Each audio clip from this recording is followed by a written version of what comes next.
You know that moment when someone you love cuts you so deep that you actually feel a profound sense of release?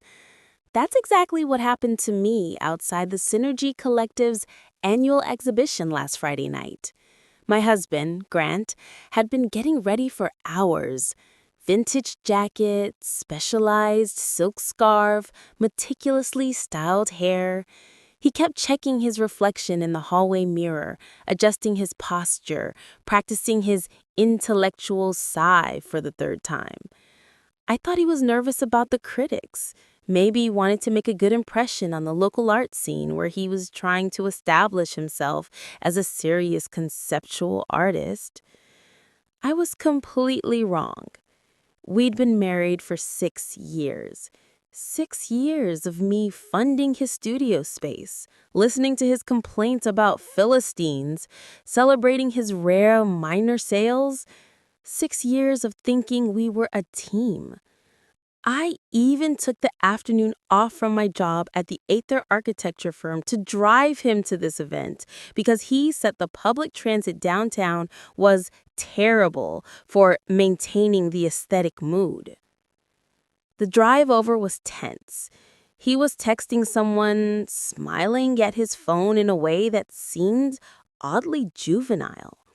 When I asked who he was talking to, he just said, work stuff, connecting with my muse, and kept typing. We pulled up to the converted warehouse venue, and I could see his artist friends and critics through the industrial glass doors.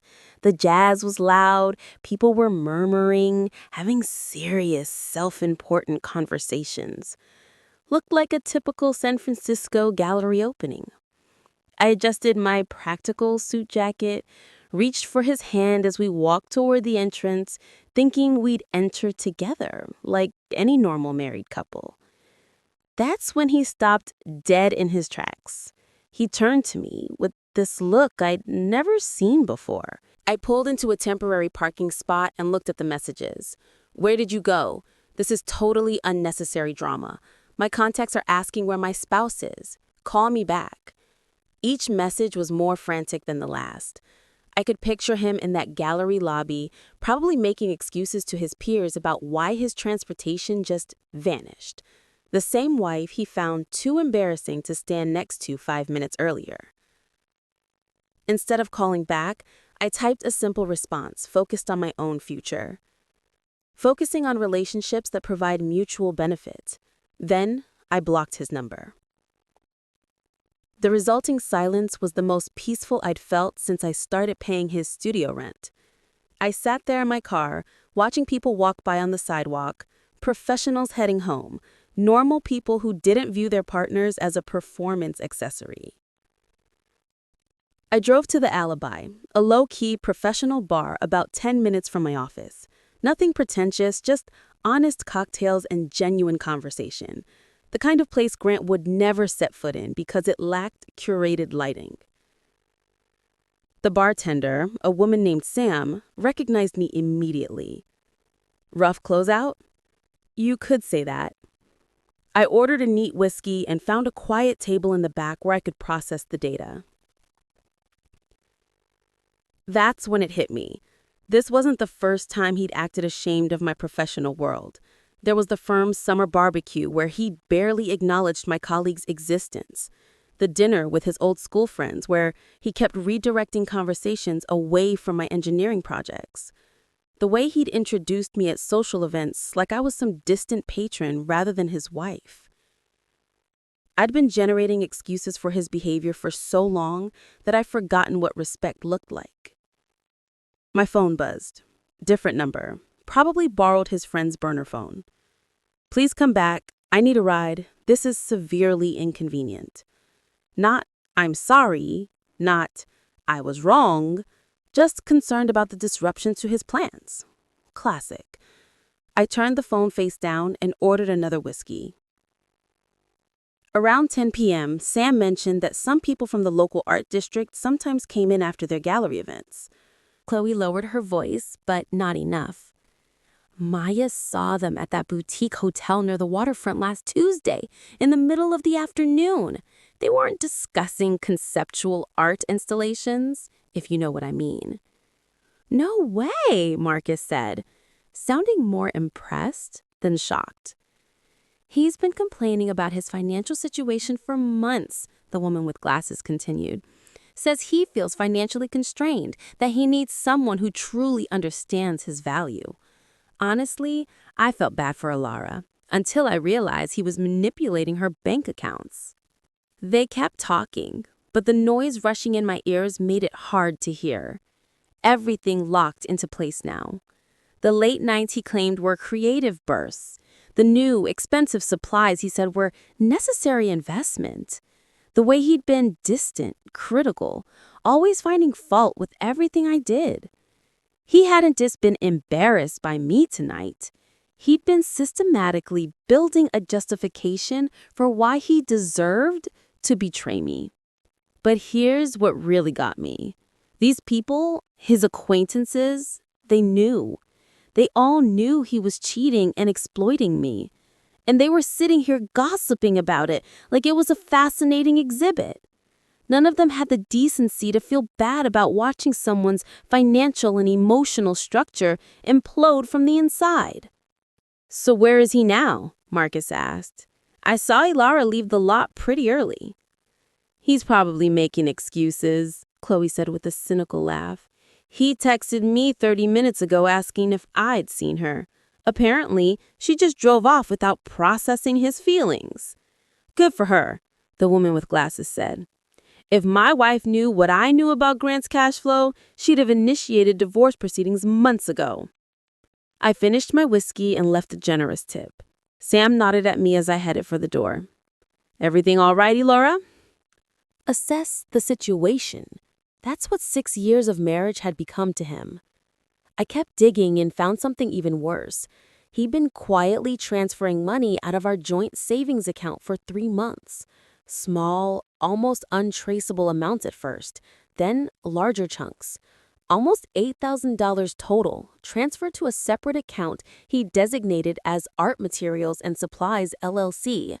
He wasn't just cheating, he was committing systematic financial fraud while planning his exit. I took digital time-stamped screenshots of everything, the emails, the bank transfers, the receipts. Then I did something he'd never expect from his corporate wife. I called my cousin Jenna, a high-powered corporate lawyer who'd gone through a complicated division of assets 2 years ago. "You need to forensically document everything," she said when I explained the situation. "Evidence of the affair, proof of financial misconduct. And you need to secure your own liquid assets tomorrow morning before he realizes the breach." "What about a lawyer?" "I know someone, Marcus Vance. He's a pit bull in the courtroom, doesn't entertain nonsense, and he specializes in this type of financial malfeasance. I'll text you his contact immediately." By the time I hung up, I had an executable plan. First thing Monday morning, I'd open my own private bank account and initiate a full transfer of my paychecks there. Our joint account could stay open, but he wouldn't have access to my future earnings. Then I'd meet with this lawyer and initiate the process properly. I was printing out the most damaging emails when I heard his distinctive vintage car pull into the driveway. It was almost midnight. The party must have ended badly for him. He probably spent the whole evening making Sure, you were. What's that supposed to imply? I stood up and headed for the bedroom. It implies I'm terminating this discussion. I have a demanding week ahead. Some of us still take our professional responsibilities seriously. I could feel him watching me as I walked away, probably wondering what happened to the wife who used to apologize for her own existence.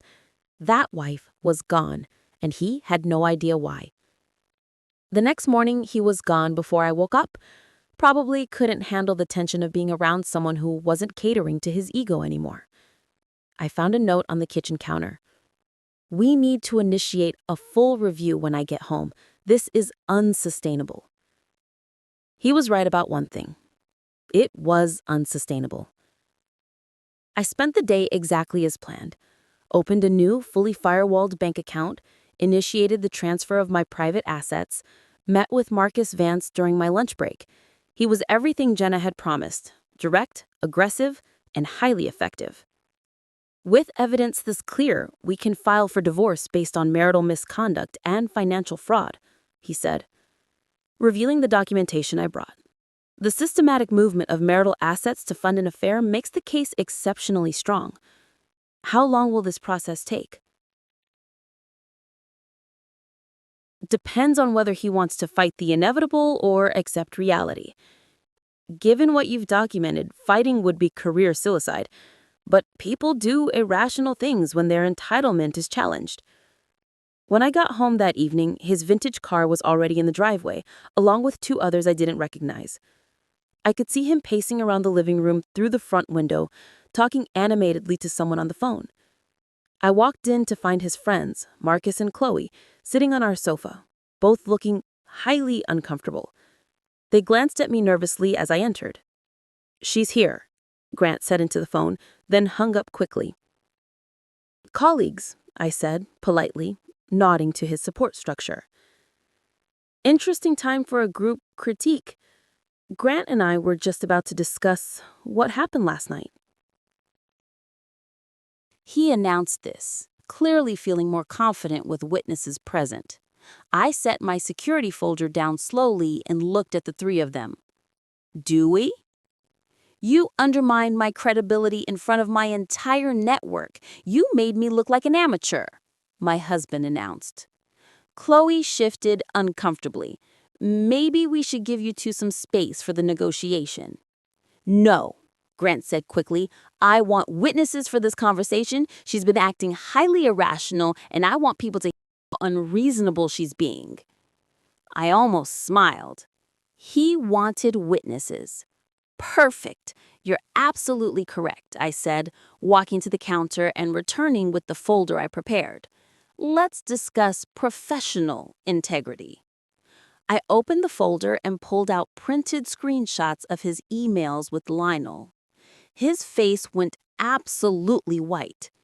"What is that?" "Evidence," I said calmly, "of your affair with your supposed mentor. Want me to read some of the more evocative exchanges?" Chloe's mouth dropped open. Marcus looked like he wanted to disappear behind the sofa. "You violated my private correspondence." "Your private correspondence on our shared network discussing your private hotel visits funded by our joint bank account." I pulled out the bank statements. $8,000 to be exact, systematically defrauded from our marriage to pay for your pursuit of Mrs. Davis's eyes went wide. Her husband stepped into view behind her, clearly absorbing every word. "She's fabricating everything," my husband screamed, but his voice cracked. "She's trying to make me look bad because I asked for space for my art." I held up another printout. "Hotel receipt from the Waterfront Inn last Tuesday afternoon. Penthouse suite. Charged to the corporate card you thought I didn't track." The silence stretched out for what felt like hours. Chloe grabbed her bag and headed for the door, pulling Marcus with her. "We'll be in touch, Grant," she mumbled, not looking at him. Mrs. Davis and her husband exchanged glances and quietly backed away, but I knew they'd heard everything they needed to hear. My husband stood in the middle of our living room, surrounded by the physical evidence of his betrayal, with half the neighborhood now aware of his financial and marital failures. "You've ruined my career trajectory." "No," I said, collecting the papers and putting them back in the folder. "You ruined your trajectory. I just stopped letting you hide the flaws in your design." "We can work this out. Emotional restructuring. We can fix this." I looked at him for a long moment. 6 years ago, I'd married someone I thought I knew. Someone who would never steal from me, lie to me, or call me embarrassing while planning to replace me. "No," I said simply, "we can't." And for the first time since this whole thing started, he realized I meant it. The divorce papers were served to him. "I didn't plan anything," I told her honestly. "I just stopped enabling the functional defects in his character." "He says you're trying to take all the assets in the divorce." I almost laughed. "Candace, He illegally transferred $8,000 from our joint account. He's been planning his financial exit strategy for months while using me as his guaranteed income source. I'm not taking anything that wasn't already mine. The truth was, I wasn't interested in destroying him financially. I just wanted out, and I wanted him to be held accountable for his choices. The house was mine anyway, paid for with my salary. The cars were in both names, we'd figure it out. But the money he'd stolen, that was coming back to me. Plus, half of what was left in our accounts. Marcus Vance had been right about one thing. My husband did try to fight it at first. He hired some expensive lawyer who probably cost him more money he didn't have, and tried to claim that I'd been emotionally repressive, that he'd been driven to seek creative release elsewhere because of my professional behavior. That lasted exactly until his lawyer saw the forensically documented evidence. Apparently, it's hard to claim emotional repression when you've got emails calling your wife structurally rigid and planning hotel visits funded by fraud. His lawyer advised him to accept the settlement offer and disappear quietly. The whole process took 6 weeks. 6 weeks to dissolve 6 years of marriage, all because he couldn't handle being married to someone he considered beneath his artistic standards. But the fallout kept coming. Mrs. Davis, our neighbor, had apparently documented the confrontation with extreme detail. Within a month, the whole professional neighborhood knew what had happened.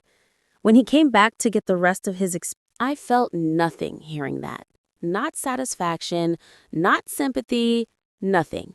He'd made his choices, and now he was facing the predictable consequences. That's how professional life works. I hope he finds a stable source of income, I said, meaning it only because I had moved on completely. His structural defects weren't my problems anymore. Driving home to my house with my fully paid-off mortgage, I remembered him calling me embarrassing that night outside the gallery.